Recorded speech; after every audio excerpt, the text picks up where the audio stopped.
5 hours ago, Tsuyoshi was sitting in a food truck outside, eating noodles, when his teammate anxiously urged him to hurry up. They needed to collect metal fragments in a sea-level cave, and along with Tsuyoshi and his team, there were 2 other groups cleaning up with them. His teammate mentioned that they were not heroes, and with more and more cleaners appearing, business was getting tough. Tsuyoshi quickly packed up and along with his teammates entered the cave. Although it was just a sea-level cave, it felt eerily cold inside, and some of Tsuyoshi's teammates couldn't imagine how terrifying levels A or S could be. Suddenly, a dazzling light appeared in front of them, and heroes emerged from it, chatting amongst themselves, saying that there was only a shadow monster inside. Tsuyoshi's team, upon seeing these heroes, couldn't help but admire them, as they surely made a lot of money. One of them asked a female hero if their team had been allowed to proceed. After getting her confirmation, Tsuyoshi and the others entered the cave with the task of subduing the shadow monsters inside.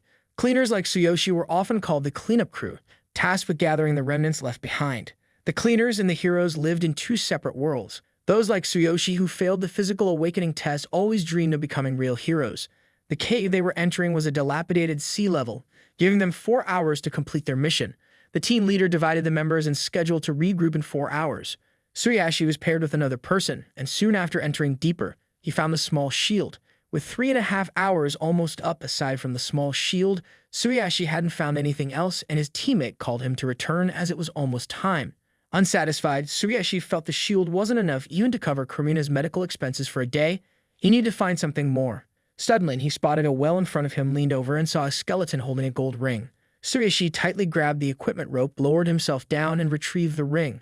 It had a strange pattern engraved on it, undoubtedly a rare item. This item often had several power-enhancing effects, but if sold, it could also bring in a lot of money. Tsuyoshi laughed with delight, slipping the ring onto his finger and taking it to the leader for level verification.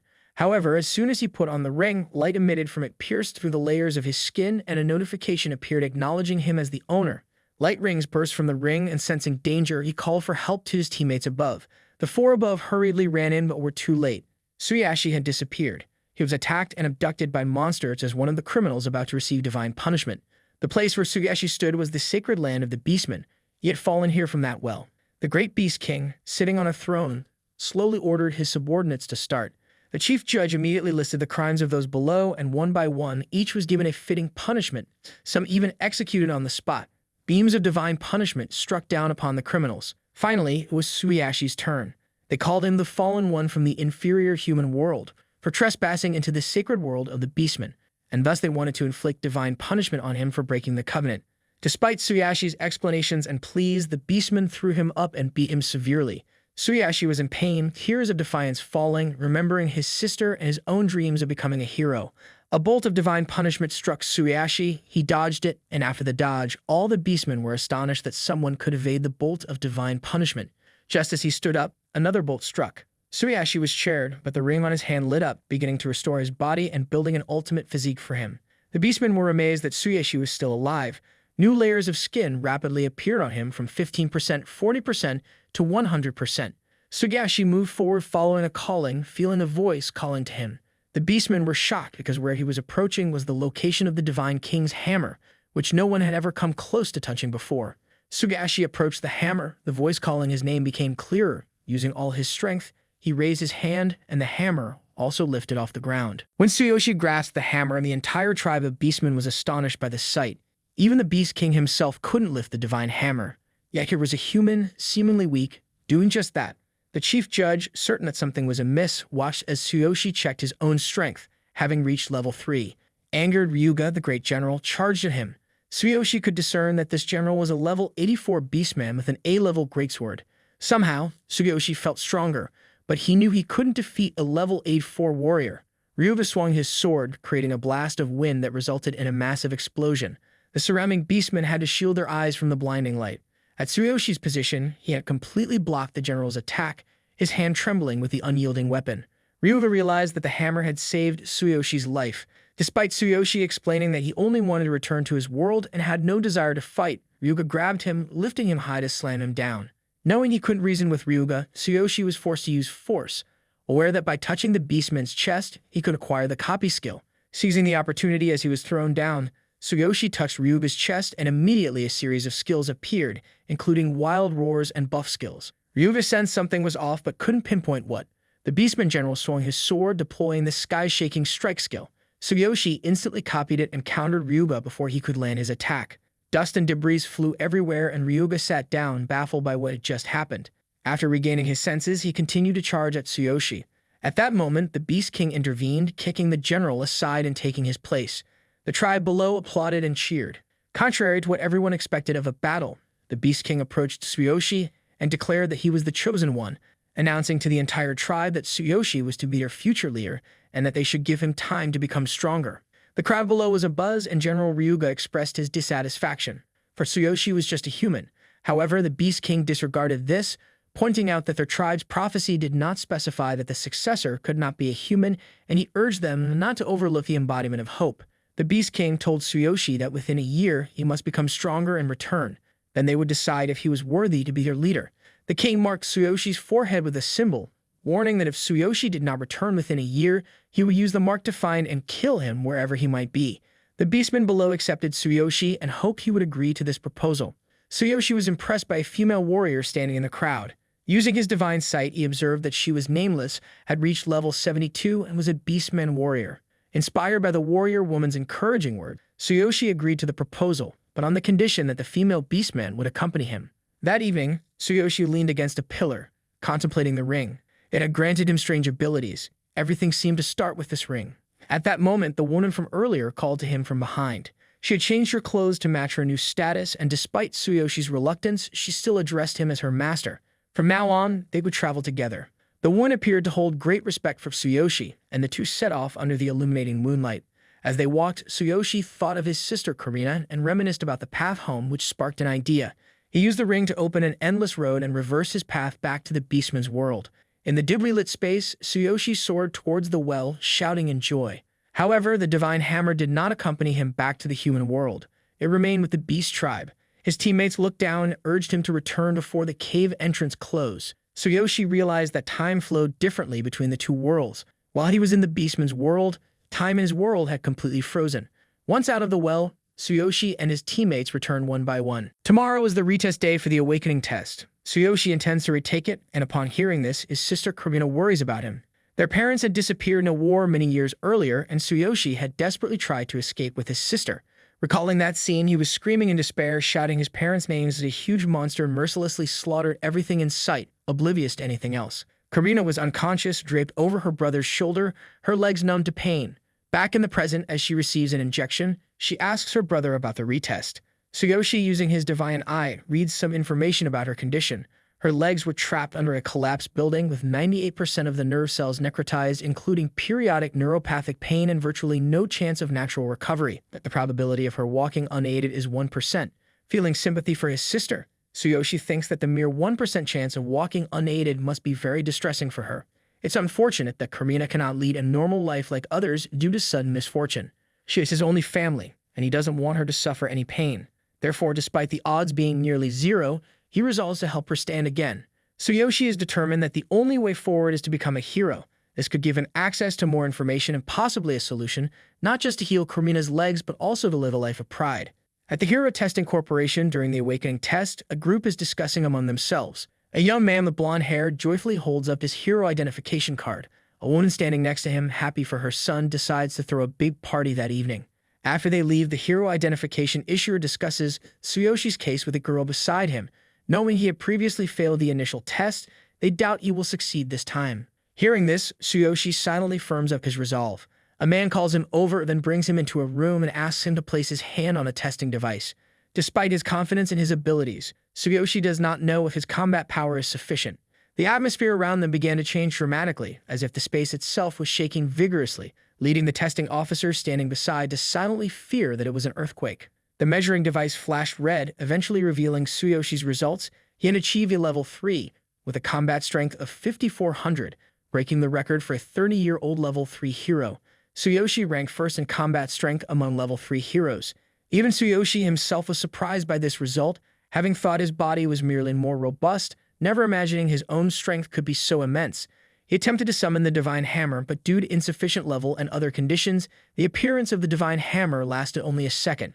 Knowing his current physical condition could only sustain it for a brief moment, this was still enough to give the measuring device a rough estimate of his combat strength. He grabbed the hammer and unleashed its power in one fierce blow on the testing device in front of him, enveloping the entire city in a blue light. The citizens, extremely puzzled, thought it was an earthquake, and the testing officer who had run back into the room found Tsuyoshi gasping for breath, looking back at him. Tsuyoshi hadn't anticipated that all his strength would be drained in that 1 second, realizing he must avoid using the divine hammer until he could match his power. However, he was also delighted that he had officially become a hero. After this, at the training ground, the person in charge, Gaia, was responsible for training the new heroes. He was a level 9 warrior with a combat strength of 1200, admired by everyone except Tsuyoshi. Curious, Tsuyoshi wondered what his combat strength would be at level 9. Gaia then ordered everyone to enter a level D dungeon the next day. Everyone was horrified as they had not even undergone a week of theoretical and physical training yet. Upon hearing their concerns, Gaia expressed his anger, stating that training time was unimportant and warned those present that the training was strict, and if they couldn't handle it, they should withdraw. Returning from the training ground to his apartment, Tsuyoshi sat in a swivel chair, twirling a ring on his finger. He wanted to return to the other world to choose a profession and gather equipment there. The space around Tsuyoshi gradually changed, and his attire shifted to what he wore the first time he arrived in this world. He understood that once he left this world, time and equipment would reset to their original state. The girl accompanying him was delighted because Suzuki had regained consciousness. She mentioned that there was a goblin nest nearby and they should head there to train. Knowing that Suzuki was only level 3 and that the goblins were quite cunning, she warned him to be very cautious. They quickly moved forward and hid in some bushes. He had read information about the girl. She was level 72 with a combat strength of 630,000. Suddenly, the girl stood up and charged toward the goblin den, instantly striking down the 2 nearest robins with a slash, causing them to bleed out. Observing her movement, Tsuyoshi stood up and applauded, realizing this was the movement of a level 72 warrior. The girl explained to him that the instant slash was a high-level warrior skill, which Tsuyoshi was not yet ready to use. She promised to do her best to help him level up, starting with gathering equipment for the warrior. Before they could discuss further, a goblin noticed something unusual and quickly called its comrades to deal with the intruders. Tsuyoshi drew his knife and charged at the opponents, and with a single swipe, golden light shot in all directions. Tsuyoshi was able to wipe out the goblin horde in the blink of an eye, a feat that even a team of 6 would struggle with. The girl stood by, utterly surprised. They quickly left the scene to continue collecting other equipment. Tsuyoshi had spent time studying the clearance warehouse, a supportive space and consciousness unaffected by the real world, unlike ordinary storage items which could be used in both worlds. Currently, the warehouse had only 2 slots available, with the hammer occupying one, leaving just 1 slot free. He was looking for ways to increase the number of slots, as a complete set of equipment in both worlds was divided into 5 parts: head, arms, torso, thighs, and legs. Suddenly, 3 to 4 level 4 goblins appeared and charged at them. The girl quickly moved forward to protect Tsuyoshi. As they ventured deeper, the goblins grew stronger and the experience points increased significantly. Tsuyoshi fought the goblins with an old wooden staff taken from the goblins themselves, and in a short moment, numerous others fell to the ground one after another. Other stronger enemies yielded more experience. The weapon Tsuyoshi was using was too weak. The beast girl who accompanied him saw it all.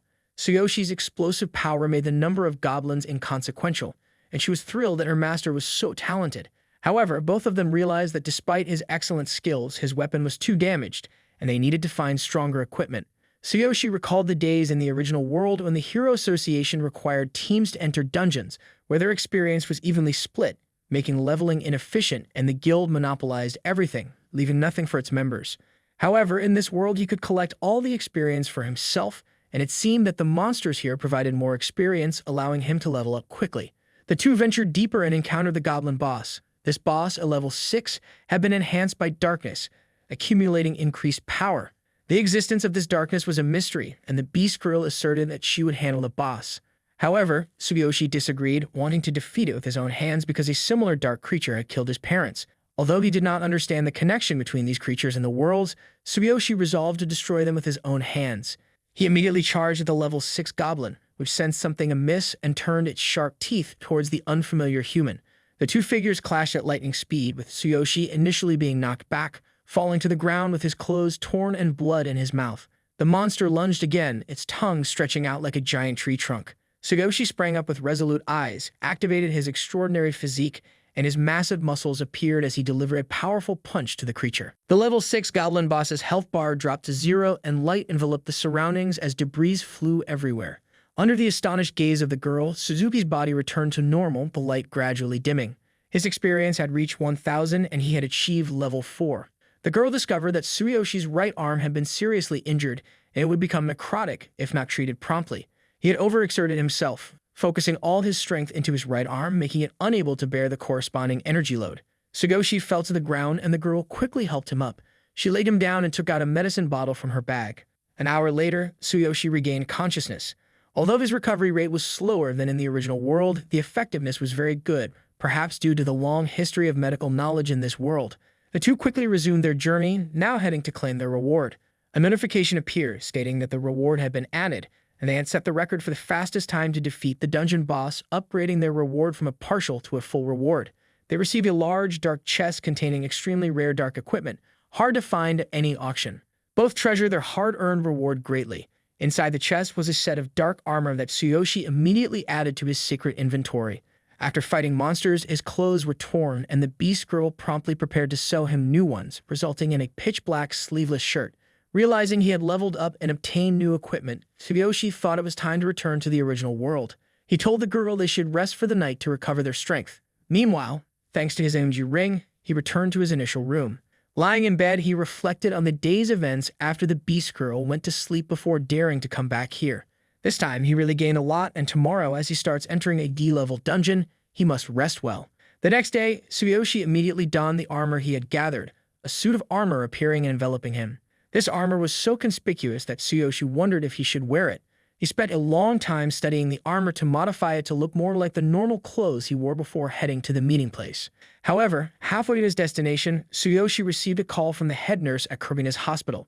She informed him that a very intimidating group was at the hospital demanding to take the young girl, claiming she owed a large sum of money, and insisting that her guardian, her brother, come immediately. Tsuyoshi had borrowed money for Karina's hospital stay, but for some reason, they were now attempting to take her while he was still making payments as agreed. Without hesitating further, he rushed to the hospital. Upon arrival, Karina was sitting in a wheelchair while men in black suits relentlessly tried to drag her away despite her resistance. The leader showed her a debt note indicating that Karina would be collateral if the money wasn't paid, a detail Tsuyoshi had noticed. Karina couldn't believe her brother would allow this to happen. The leader with a malicious glare was about to harm her when Tsuyoshi burst through the hospital room door.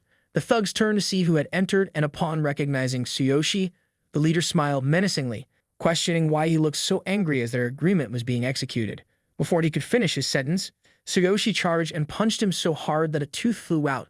The leader fell hard to the ground, and his underlings rushed at Tsuyoshi, but within less than a minute, they too fell to the ground. Enraged, the leader pulled out a gun and fired at Tsuyoshi. Contrary to their expectations, Tsuyoshi caught the bullet, stunning everyone, including Karina. The thugs were no longer as bold as before, clinging to each other with fearful eyes directed at the hero before them. The nurse managed to call the police, who took the thugs into custody. However, the police did not need to intervene as the thugs, already beaten, did not resist and quickly allowed themselves to be handcuffed, looking relieved to be in safe hands. Once things calmed down, Tsuyoshi apologized to his sister for not being able to visit her more often. Approaching his sister, Tsuyoshi comforted her, saying that he was now officially a hero, and thus he could surely protect her properly. Tsuyoshi had borrowed $60,000 from the Green Snake team to cover Karina's medical expenses. Earning money slowly in this world would have taken a long time, even as an official hero, but selling all his hero equipment could potentially shorten the path ahead. With this thought, he immediately returned to the assembly area. Gaia announced some rules and demanded that the new heroes must retrieve all equipment from the cave and also pay him 20,000 yen after today. Though discontented, the others had no choice but to comply with this unreasonable demand. However, Suzuki reacted differently, raising his hand to express his dissent and asking for a reason. Those around tried to restrain Tsuyoshi. Gaia laughed delightedly, looked at him as if he were a mere ant, and stated that these were his rules, advising that if they couldn't afford the 20,000 yen, they should register for a solo trial and give up their hero status. The crowd immediately buzzed with rumors that no apprentice had ever passed the solo trial. Even the strongest heroes wouldn't enter the cave alone. Contrary to others, Tsuyoshi was pleased to hear this request and readily accepted Gaia's challenge. The man who had tested Tsuyoshi's strength before was also startled by this demand, but opened the door for Tsuyoshi to enter. Tsuyoshi started his battle. Beyond the door was a forest that appeared dangerous. Less than a minute upon entering, a goblin charged from behind. Without blinking, he immediately eliminated it in a flash, blood splattering everywhere as the remaining goblins hiding behind bushes charged at him. Tsuyoshi activated his armor, and true to its dark reputation, insane roars echoed throughout the forest. Outside, the man was surprised. Nobody normal ever requested a solo trial, and the association was planning to abolish it soon. In a few more minutes, the report of this young man's deputy would be noted. However, before he could reflect further, the results of the solo trial were in. Tsuyoshi had completely triumphed. Back in the D-level cave, Gaia was scolding the new heroes. He wanted them to quickly bring him the 20,000 yen, and he harshly threatened anyone who had even a slight objection. Amidst the tense atmosphere, Tsuyoshi received a call from the Hero Testing Center. Gaia was informed that Tsuyoshi had passed the solo test, which left him wide-eyed and incredulous. He quickly directed everyone to exit the cave and rushed to find Tsuyoshi. Upon finding him washing his face, Gaia loudly questioned whether he had used any high-level items, as no rookie had ever passed the solo test before. Tsuyoshi, wiping his face dry, looked at Gaia with disdain and replied that just because no one had done it before doesn't mean it was impossible. The real reason might just be the 20,000 yen fee imposed by Gaia, which enraged Gaia further, causing him to grab Tsuyoshi by the collar and raise his fist. However, Tsuyoshi was no longer the weakling he once was. He caught Gaia's fist head-on and stared him down with a terrifying gaze. Startled by the look and surprised by Tsuyoshi's speed and strength, Gaia staggered back and then drew his sword to stab at Tsuyoshi's arm. Tsuyoshi used an exceptional body armor effect, and the sword shattered upon contact with his arm. Gaia was even more shocked, while Tsuyoshi was momentarily worried that he had inadvertently revealed his capabilities, which could be problematic in this world. At that moment, the man who had tested Tsuyoshi before ran up, and Gaia abandoned his intention to seize Tsuyoshi's rare armor. That evening, Tsuyoshi lay in bed reflecting on the day's events. Unknown to him, outside his door stood men in black robes, members of the Lazy Wolf Guild and minions of Gaia. They had intended to use magic to unlock his door, but before they could even touch the lock, Tsuyoshi burst out wielding a goblin's staff. He didn't let them explain themselves and attacked them with the staff. However, among the mages with them were some level 10 spellcasters, vastly more powerful, even though Tsuyoshi's combat power was 6,400 at level 4, creating a significant disparity in their fighting capabilities. According to the Beast Girl, it was like a low-level warrior taking on a high-level boss, but weaker. Therefore, Tsuyoshi was considering whether to flee, as the attackers were not intimidated by his strength. A bald man wielding a summoning staff instantly called forth flames that shot in all directions, heating up the surroundings. Tsuyoshi felt the intense heat. His high-grade suit could withstand physical attacks but not magic, prompting his decision to escape. The group was surprised by his retreat but immediately pursued him. Tsuyoshi focused his enhancement on his legs, relying on the Dark Goblin armor's defensive capabilities to endure the impact with the ground. However, Gaia's group was prepared. A level 12 warrior, a member of the Lazy Wolf Guild, suddenly charged and struck Tsuyoshi in the stomach. The impact sent him flying and crashing to the ground, shattering the pavement and creating a deep hole. As he struggled to stand, the warrior laughed scornfully, and other members of the Lazy Wolf Guild quickly converged on the scene. No longer hiding his abilities, Tsuyoshi donned the Dark Goblin suit and tendrils shot out towards Gaia's minions. However, his movements were severely limited, each action lasting only 1.5 seconds, indicating his skills were powerful, but his strength was insufficient. Seeing this, the attackers rushed towards him. Just then, a notification from the Infinite Ring indicated the countdown had ended and the path to the infinite could be used. Without hesitation, Tsuyoshi followed the light and sprinted into another world. Upon arriving, Tsuyoshi was immediately struck by the sight of a beast-human girl sleeping soundly, her skirt slightly revealing her legs. Seeing this, Tsuyoshi's nose bulged and his eyes showed a hint of desire. However, thinking of Gaia and his subordinates dampened his spirits. He focused on devising a plan to level up and acquire new skills. The next morning, when the beast-human girl awoke, she found Tsuyoshi had already awakened. Surprised, Tsuyoshi asked her to sew him a different outfit, and then they would set off together. Their journey continued, and the girl mentioned that to learn skills, he would need a skill book, and firstly, they must go to the Combat Academy. At the Human Combat Academy, the gatekeeper, upon seeing Tsuyoshi, bluntly stated that entry to the academy required meeting certain conditions. Tsuyoshi must reach level 6 before he could take the examination, but currently, at level 4, it was too soon. Tsuyoshi found this bothersome. As they were about to leave, the gatekeeper disparaged them, claiming that the beast-human race did not recognize him, and if not for the Beast King's order, he would have been torn apart. Even at level 6, he would not be able to pass the exam. He also insulted the girl accompanying Tsuyoshi. The girl felt saddened by this, believing Tsuyoshi too kind and blaming herself for forgetting her place, thinking she would be a burden if she continued to stay by his side. She wanted to explain everything to Tsuyoshi and bid him farewell. However, Tsuyoshi, not as calm as the girl, angrily turned back and confronted the gatekeeper, grabbing his collar and demanding an apology to the girl. This gatekeeper was a half-beast human, not a pure beast human, and half-beast humans were generally looked down upon here, despised everywhere, and considered inferior, regardless of their position or rank. They were shunned by both races and endured a painful existence. The girl accompanying Tsuyoshi was also a half-beast human. The gatekeeper, defiant and fearless, continued to mock Tsuyoshi and insult him. He stated he would apologize to the girl if Tsuyoshi passed the exam. Tsuyoshi threw the gatekeeper to the ground and told the girl that from now on, her name would be Sakura. Then before leaving, Tsuyoshi told the gatekeeper to remember his words. If he passed the test, the gatekeeper must apologize to Sakura properly. Delighted at having been given a name, the girl happily followed him, feeling that her master had granted her a new name and with it, a new life as long as she stayed with him. Sakura asked Tsuyoshi about the meaning of her name. He hadn't thought much about it and asked if she liked the name. He explained that since she always had a faint scent of cherry blossoms, he thought the name Sakura suited her well. Before he could say more, the girl ran up and hugged Tsuyoshi from behind, marking a new step forward in their relationship. That evening, Sakura gave Tsuyoshi a dagger, an item superior to the stick from the goblin they had encountered before. They entered a cave inhabited by fox beast humans, known for their speed and intelligence beyond that of typical beast humans. Tsuyoshi asked Sakura to stay back and instruct him as before, wanting to gain experience firsthand. They quickly cooperated in battle. Tsuyoshi's sword strikes targeted the creature's vital spots smoothly, and he expertly executed his armor skills, concentrating his extraordinary physical strength on specific points with finesse. The first creature quickly fell, and the remaining two became fearful. Soon the entire fox family had met their end. Without celebrating their victory, Tsuyoshi and Sakura continued on their journey to reach level 6 immediately. Deeper inside the cave was a level 7 dark beast human boss. Upon noticing the intruders, it turned its massive body towards Tsuyoshi. He noticed a gleaming dagger with a faint blue light sheathed on the beast's belt, his eyes sparkling with interest. Sakura mentioned that it was a drop item commonly dropped by such creatures, though the drop rate depended on the rarity of the item. The best approach, she advised, was to keep fighting until he obtained what he wanted. Tsuyoshi thought this was very much like a game and noticed several items on the creature. He used a ticket in his inventory to increase the item drop rate for a minute.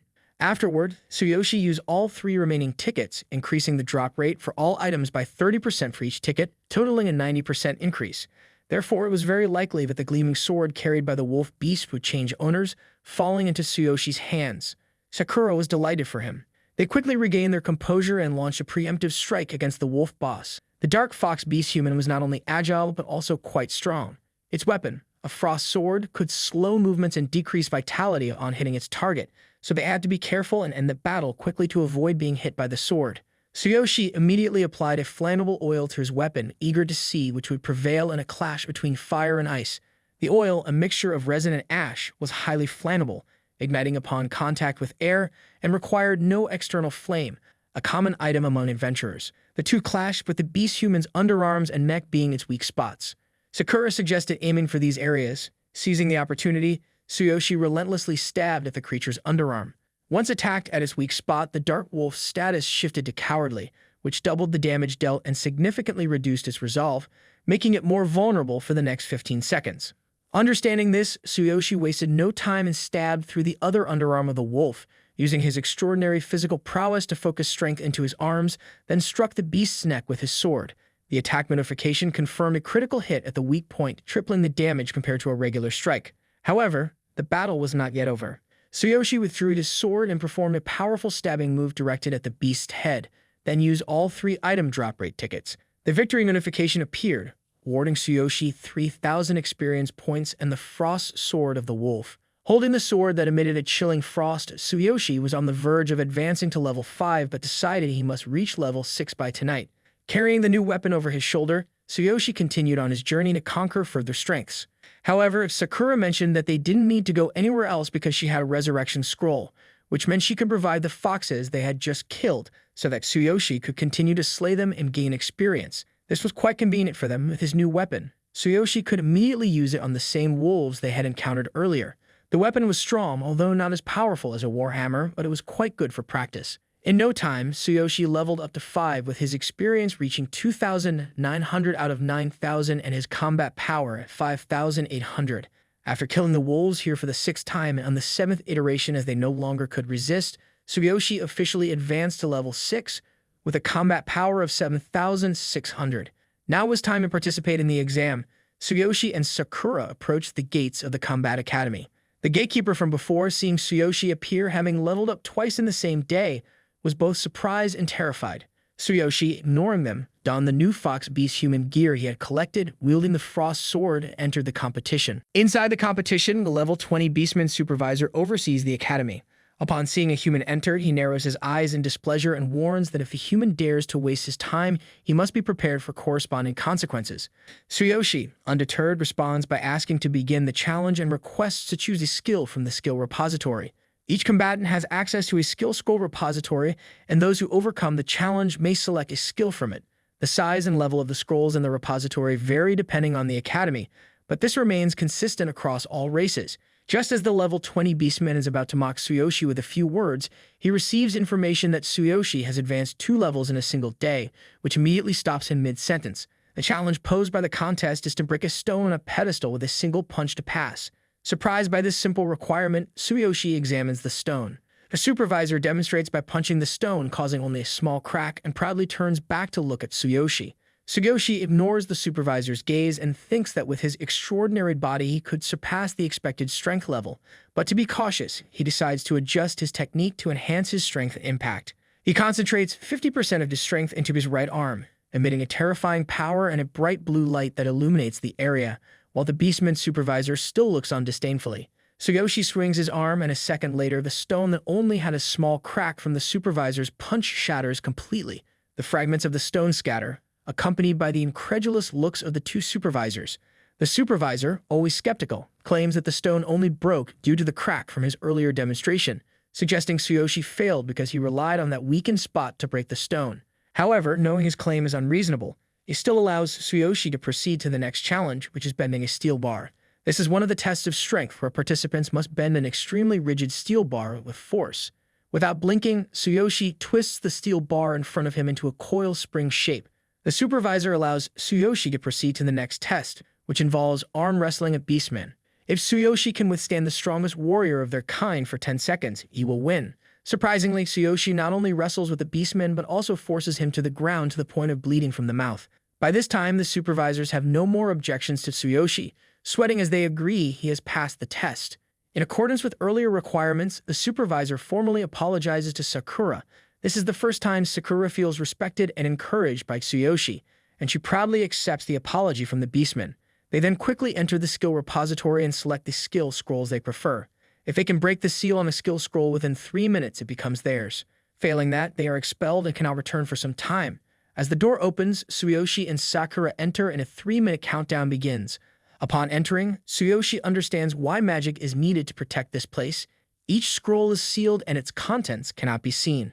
Tsuyoshi plans to use a copying technique but struggles to find a skill that is truly superior and finds the technique somewhat challenging.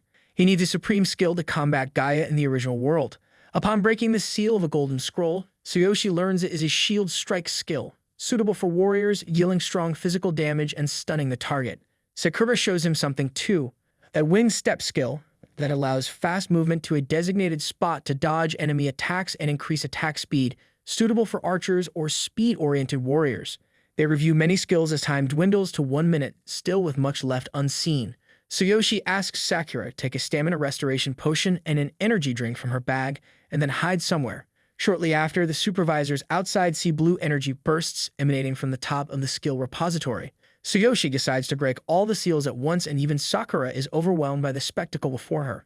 It turns out he used the divine hammer, and though it lasted only a second, it was enough for Tsuyoshi to accomplish everything he needed. The divine hammer is activated for a mere second, yet it manages to break all the seals on the skill scrolls simultaneously. This surge of power causes the 2 supervisors outside to fall to the ground in disarray.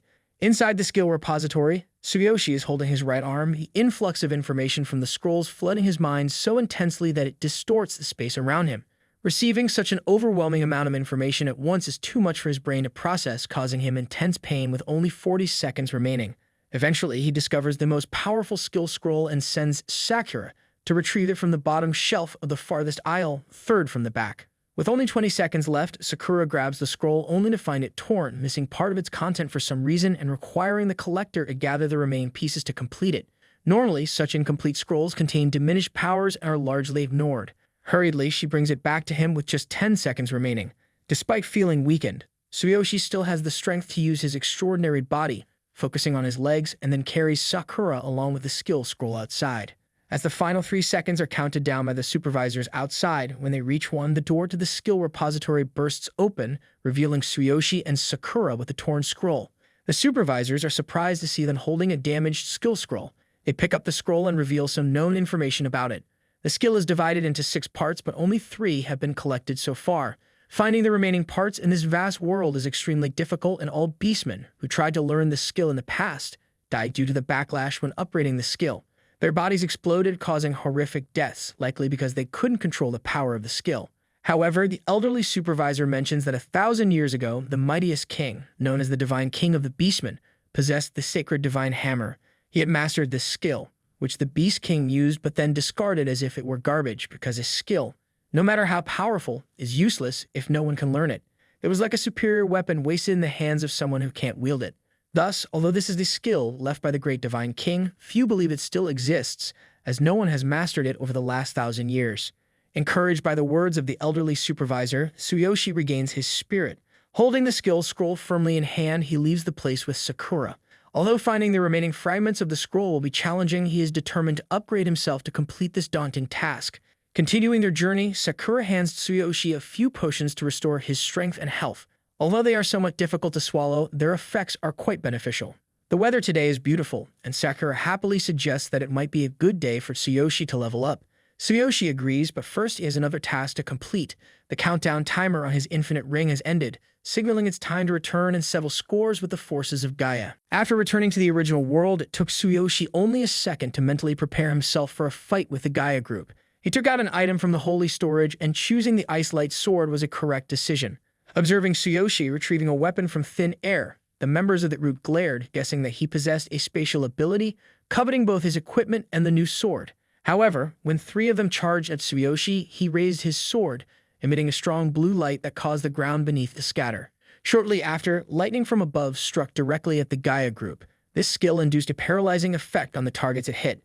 The 3 paralyzed men fell to the ground, unable to move, not understanding how Tsuyoshi could use such high-level magic, having underestimated him. One of them, terrified, raised his hand to surrender, but Tsuyoshi ignored him and killed him with a single strike. Gaia, witnessing this, fearfully warned him that the man was a member of the Mad Wolves Guild. But Tsuyoshi did not let him finish speaking and ended his life with a swing of his sword. The remaining member reached into his pocket and pulled out a sticky explosive. This small-sized explosive was powerful enough to cause a massive explosion once attached to a target. 3 of these explosives were quickly hurled at Tsuyoshi, followed by a loud explosion and a burst of intense flames. The man, confident in the effectiveness of the expensive explosives, stood straight, thinking even a level 12 hero could be injured and a level 10 could be torn apart. However, from where he had thrown the explosives, a pair of eyes brighter than the flames appeared, silencing the man who dared not make a sound as Tsuyoshi's figure emerged. He had activated a supernatural skill to enhance his entire body and his dark equipment. Not giving the man a chance to react, Tsuyoshi swung his blade and killed him. Tsuyoshi had no intention of sparing these 3, regardless of their affiliation with the Night Wolves Guild. A pouch fell from the Gaia member's body, which Tsuyoshi picked up, discovering it was a spatial ring. This ring, made from a special material, allowed its user to have a space whose size varied with the ring's level. A low-level ring space was the size of a small room, while a high-level ring space could be as large as a mountain. Even though it was a low-level ring, it was still a valuable item. Tsuyoshi saw that it was good and immediately wore it on the finger next to his spatial transfer ring. Upon activating it, he discovered that it was a new ring that had just assimilated with his mana. Tsuyoshi turned back to look at Gaia and smiled a heartfelt thank you. The sounds of police sirens began to ring out as the security forces were nearly upon them. Tsuyoshi had to leave quickly. The hero security forces, organized by heroes and under the control of the Hero Association, were on their way. Tsuyoshi erased all traces and took everything valuable, ensuring they could find nothing related to him. At least for now, he was safe. The new phone Tsuyoshi obtained from Gaia worked excellently when he input his information into it, effectively making it his own. Suddenly, he received a call that startled him. It was from Ms. Lily, his high school homeroom teacher. She called to ask why it had been over a week past the winter break and Tsuyoshi had still not returned to school. He said nothing but fell into thought. The issue was not about money, as Tsuyoshi genuinely hated school where he had been terribly bullied. Ms. Lily, thinking he was having financial difficulties, offered to try to do something to help him and urged him to come to school the next day. She was the only person who always worried about Tsuyoshi, unaware that he had become a hero. Ms. Lily encouraged Tsuyoshi, saying he was strong and advised him not to avoid difficulties but to continue his educational journey. She would be his strength, and so would his sister. After ending the conversation, Tsuyoshi decided to return to school. Now level 6 warrior with a combat strength of 8,800, he was no longer powerless. He vowed to make those who had made him suffer pay. Elsewhere, Upon hearing that the 3 Gaia members had died, a stranger furiously punched the ground. He looked at a map and pinpointed Tsuyoshi's location. This man was the leader of the Mad Wolves and had reached level 21. After determining Tsuyoshi's whereabouts, he quickly sent his subordinates to seek revenge. The next morning, Tsuyoshi and Karina went to school together, with her now able to move using crutches. Upon hearing that he wanted to continue school, Karina insisted on accompanying him, stating she did not want to be a burden. Going to school in a wheelchair was challenging for her, but fortunately, she had recently acquired a pair of crutches. Although Karina could not stand and walk as usual, she was still able to use the crutches to support herself. The crutches were quite expensive, and Tsuyoshi had managed to buy them with the money he had taken from the 3 assailants. Now he had nothing left and couldn't sell the spatial ring, but seeing his sister's face made everything he did worthwhile. At school, 2 girls who saw Karina using crutches began to mock her. They were the same ones who had bullied her long ago. Now that she was injured, they did not intend to stop. They thought since no one had intervened when they bullied Karina before, the same would be true now. In the principal's office, both Ms. Lily and Tsuyoshi were reprimanded, but thanks to the teacher, he was allowed to enroll. After the 2 left, the principal looked at Ms. Lily's legs and smiled lewdly. Outside the office, Ms. Lily told Tsuyoshi that she had paid the tuition for his sister and advised him to prepare for the university entrance exams. She also commented that he looked much healthier than before. Tsuyoshi did not reveal to her that he had become a hero because the issue with the Mad Wolves was still unresolved, so he needed to be very cautious. The first class was art, and as soon as he entered, a student named Rei scoffed at him. They intended to lure Tsuyoshi to the bathroom for a fight. Noticing that Tsuyoshi was ignoring them, they crumpled a piece of paper and threw it at his head. However, as the paper neared, Tsuyoshi turned around and caught it. Taking the initiative, he then invited Rei and his group to meet him in the bathroom immediately. In the restroom, a few of Rei's underlings stood guard outside, preventing anyone else from entering. Inside, Tsuyoshi faced Rei and 2 others. They demanded protection money from him. Stating that they weren't going to get what they wanted, Rei ordered his 2 underlings to attack Tsuyoshi.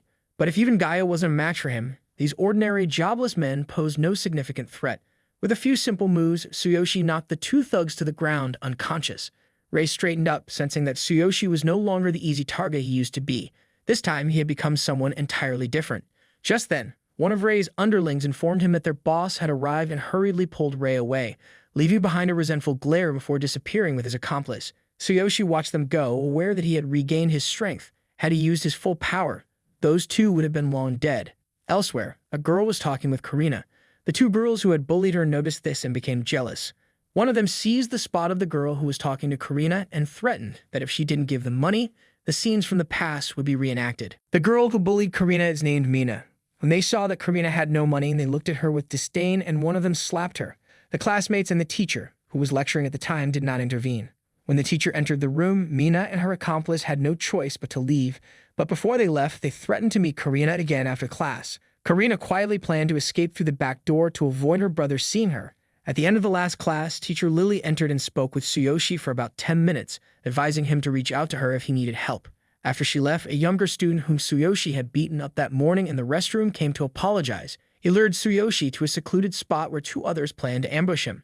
However, they did not realize that their plan was futile, as the wooden sticks they used to hit Tsuyoshi's back all broke, and he even managed to kick them in the chest. Within a minute, both Rei and the younger student were beaten up by Tsuyoshi, their faces bruised and battered, crouching on the ground. Contrarily, at the back hallway, Karina was trying to rush home, but Mina and the other girl caught up to her, causing her to fall to the ground, her nose bleeding and her body shaking violently. The other girl continued to attack her.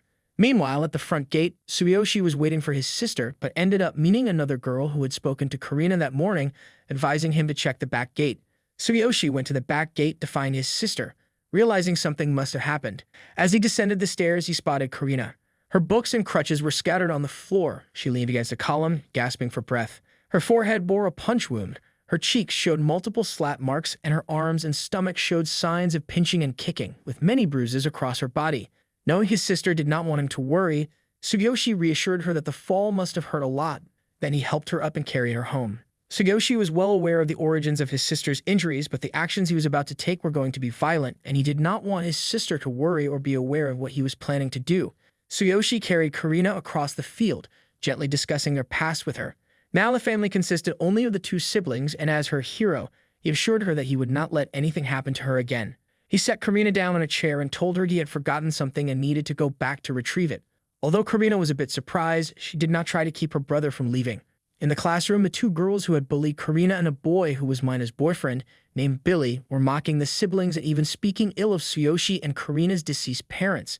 Tsuyoshi, standing outside the door, overheard everything. His hands clenched, veins bulging visibly. He silently entered the room.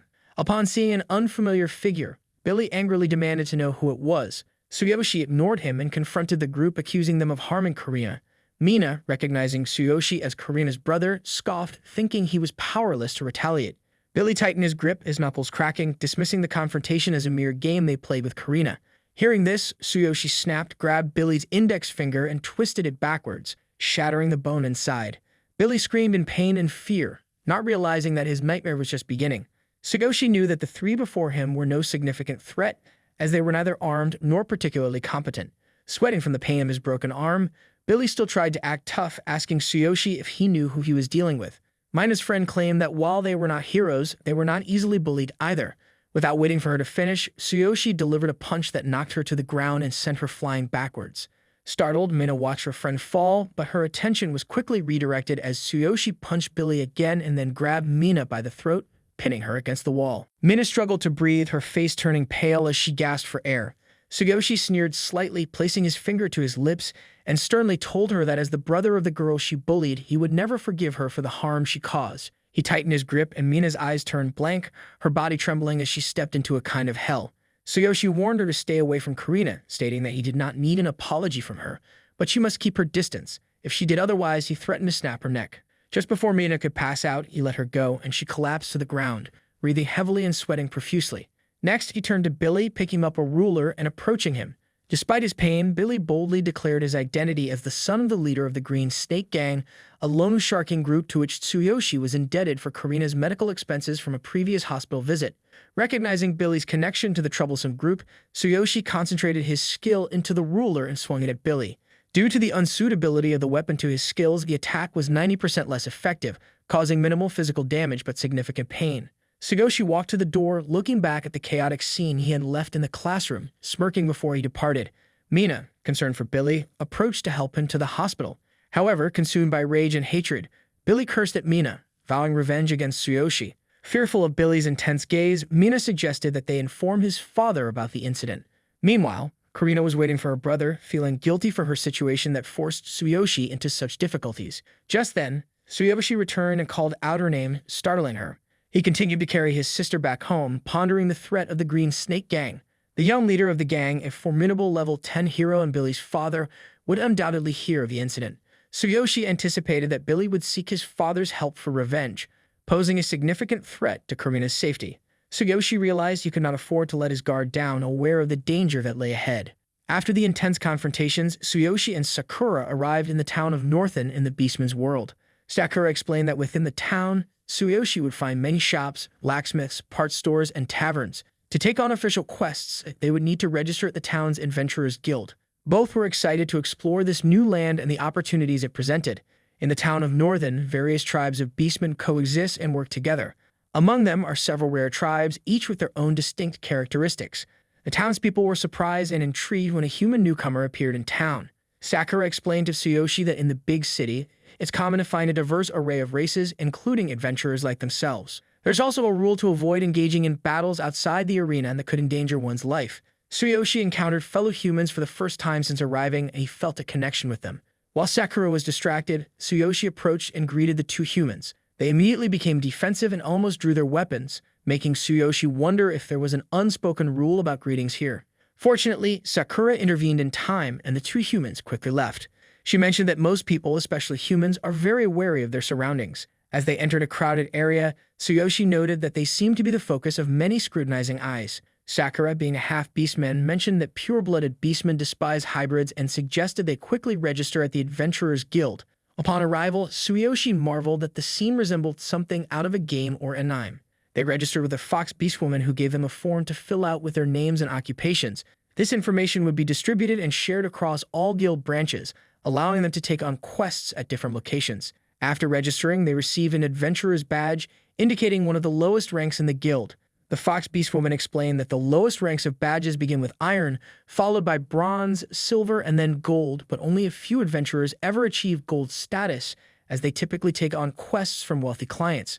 Sugiyoshi received a low-level badge, and Sakura mentioned that if one wishes to hide their rank on the badge, it can be done with a thought. Sugiyoshi successfully concealed his rank on his badge on his first attempt, surprising the Fox Beastwoman, who noted that such a feat was uncommon among newcomers due to its difficulty. Just then, a group of beastmen rushed in wanting to take on a quest. The Fox Beastwoman announced an urgent commission with a substantial reward, requiring a level 15 adventurer. However, the newcomers were only around level 10.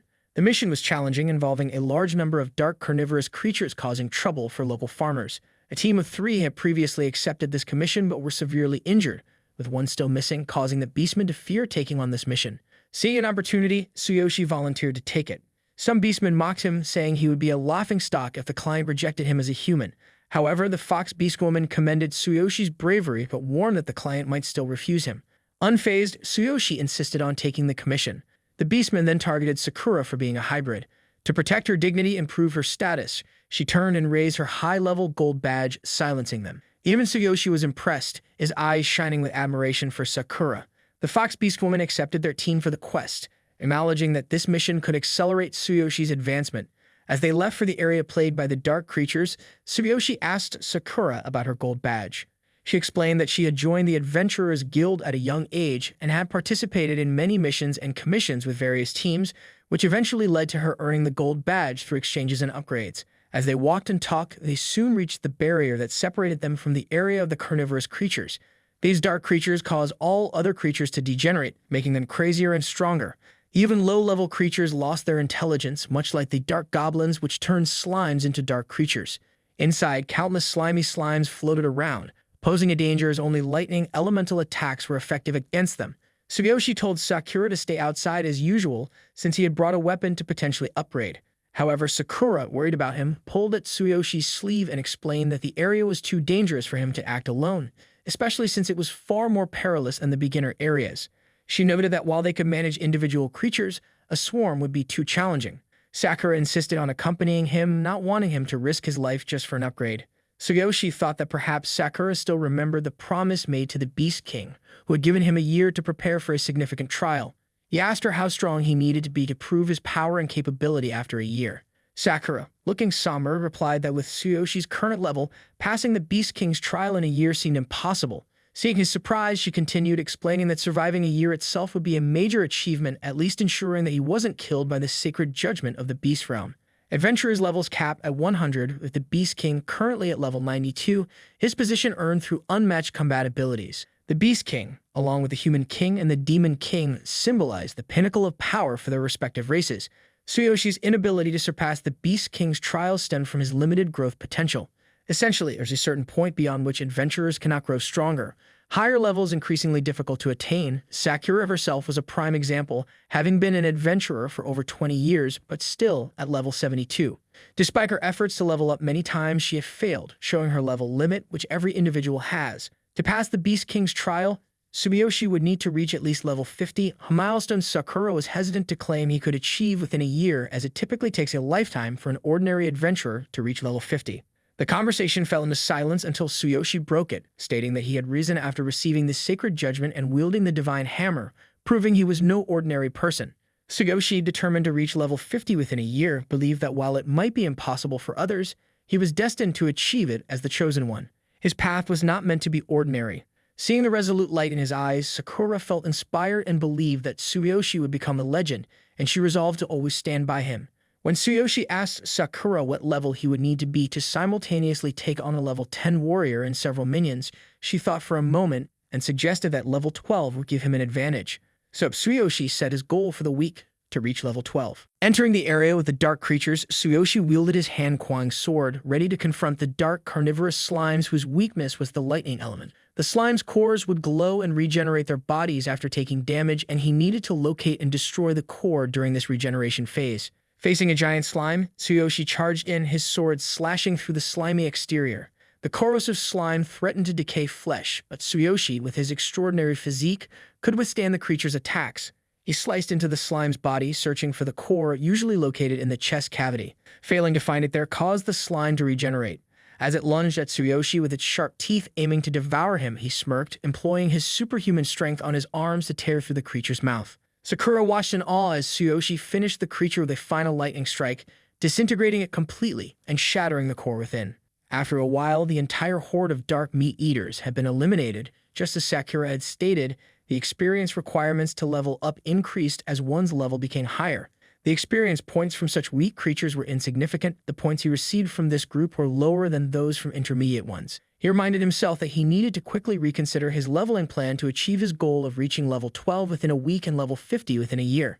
When Sakura saw him approaching, she handed Tsuyoshi a bottle of high-grade thunder summoning potion, a magical item commonly used by mages and priests to summon lightning. The oil they used last time was also very convenient, and he mentioned that they should stock more of it. Sakura laughed shyly on hearing this. The items they bought were not cheap, and she had spent all her money on them. Tsuyoshi was oblivious to their financial issues. He did not consider the importance of money in this world. Even though he had spent all of Sakura's savings, she never complained. Sakura explained to him the value of money in the beastmen world. In simple terms, they were poor as church mice. But once they completed their mission, the Adventurers Guild would calculate and award them, and then they would have money. The two went into the food storage to defeat the final boss when suddenly there was a sound. It was the farm owner who asked Tsuyoshi and Sakura what they were doing on his farm, and the two standing beside him were surprised that a human and a hybrid could achieve such a feat. After some discussion, it turned out that Tsuyoshi and Sakura were the ones on the mission, and the people in front of them were the ones who had issued the mission. They discussed the items dropped by the boss here, the heart being a rare item extracted from the dark boss that could be used to connect to a dark area. The drop rate and experience in the dark area were 10 times higher than outside, and no adventurer wanting to level up would miss this chance, making it very valuable. The group had primarily come to steal the heart after realizing its worth, and Tsuyoshi did not want to miss out on this item either. As the two sides were about to clash, a beastman from the opposing group stepped forward to resolve the misunderstanding. He explained that one group was from the guild and the other was invited by him. Therefore, the remaining challenge was to prove their capabilities through defeating the boss, with the reward going to the victor. Sakura declared that her group would enter first, but the Beastmen group disagreed, insisting on going in first themselves. After some contention, Tsuyoshi proposed that he would enter alone, arguing that as a mere level 6 adventurer, if he lost, his team would relinquish their claim on the reward, but if he won, it would be theirs. The Beastmen laughed heartily, thinking that at least a level 16 was required to solo a boss. Since Tsuyoshi was only level 6, they did not stop him and agreed to his terms. They continued to laugh as Tsuyoshi entered. Inside, he faced a level 14 dark flesh-eater monster with protruding red eyes and tangled tentacles. The group outside, witnessing the creature's form and level, was terrified, with some hiding behind bushes, too afraid to come out. Unfazed, Tsuyoshi's frosty sword gleamed, then he sheathed it, knowing the monster would not be an easy opponent. He summoned the Divine Hammer, which only required 1 second to activate, enough time to defeat the creature. He planned to enhance his arms and amplify the power of a sky-crushing thunder strike with the hammer. Acting without waiting for the monster's attack, Tsuyoshi leaped high and executed the thunder strike. The old storage house immediately collapsed, with flashes of blue and yellow light competing for dominance. Once everything settled, Sakura rushed to him and pulled him out of the debris. Tsuyoshi was weakened by the excessive use of power, but was gratified by the large, unrefined heart organ he retrieved. Back at the Adventurers Guild, Beastman Fox was highly impressed with Tsuyoshi and Sakura. Happy to see them return, she awarded them their prize. Tsuyoshi inquired about the heart organ, and the fox was surprised, mentioning its high value at auction. However, Sakura had no intention of selling it. She wanted the Wizards Guild to purify it. Upon hearing their request, the Beastman Fox suggested they go to the Wizards Guild located on the east side of the city. She would write a letter of introduction for them, although she warned that the guild might initially refuse as they were preparing for a wizard's examination in a few days. However, she assured them that the letter should help gain the guild's assistance. Wizards held a prestigious status, akin to awakened beings capable of crafting certain powerful potions and items. These products, especially those made by high-ranking wizards, were more effective and consequently more expensive. Wizards, along with alchemists and awakeners, typically did not engage in combat and were regarded as a more noble class among adventurers, not only creating valuable potions but also influencing adventurers' level caps. Tsuyoshi was surprised, and Sakura further explained that potions and items crafted by talented wizards could dramatically change the outcomes of battles. High-quality potions that could potentially increase levels were highly sought after by adventurers, making wizards, alchemists, and awakeners in high demand. After writing the letter of introduction, the fox handed it to them, and they thanked her before heading to the Wizards Guild. At the guild, they found many people queued up. Sakura approached a guild member who refused them entry due to the ongoing examination, stating only wizards could enter on that day. Despite presenting the introduction letter, he not only refused but also became aggressive. Tsuyoshi protected Sakura by moving her behind him, while the beastmen loudly claimed that they had no right to enter during the examination days. As a confrontation seemed imminent, Doug, a representative from the Northern Wizards Association, stepped in. The aggressive beastmen informed Doug that the rude ones wanted to check the heart organ and that he had denied them. Tsuyoshi loudly questioned why they couldn't enter despite having an introduction letter. Doug explained that he was busy with the examination day duties and suggested they return for the next session. Tsuyoshi, in a hurry, asked if there was any other way. Doug then proposed that Tsuyoshi participate in the wizard's exam and achieve the highest score, offering to handle all the necessary procedures for him if he succeeded. However, Tsuyoshi was merely a warrior and lacked the qualifications to participate in the wizard's exam. To become a wizard, one must at least possess the capabilities of a witch, as the essence of a wizard is that of a witch. The basic requirement is to pass 2 exams in potion and item crafting, and then one can become a white wizard. Upon hearing this, Tsuyoshi's eyes lit up.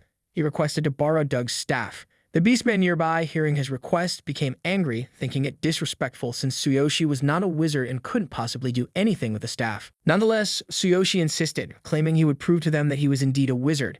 Doug was curious to see what this young man could do, so he lent Tsuyoshi the staff. Sakura was curious about what Tsuyoshi was about to do, but she trusted him completely. Tsuyoshi thought if he could replicate a wizard's skills and use the staff as a medium, he might be able to use magic. Thus, Tsuyoshi used his skill of absolute copy to emulate a wizard's abilities. Originally, choosing to be a warrior was just a personal preference, but becoming a wizard was not out of reach for him. Tsuyoshi raised the staff, and immediately a golden light enveloped him and the staff, revealing a wave of magic. Everyone was surprised to see that he was not only a warrior, but also a wizard. Tsuyoshi told Sakura to close her eyes as the light was too intense and could affect her vision. This was basic magic, luminescence sufficient to handle a standard adventurer. Tsuyoshi continued to intensify the light, its strength suddenly increasing. Doug's imaginary shield could not withstand the power and shattered. After a while, the light dimmed and then completely disappeared, leaving everyone in awe. Now there was no reason left to deny Tsuyoshi's participation in the contest.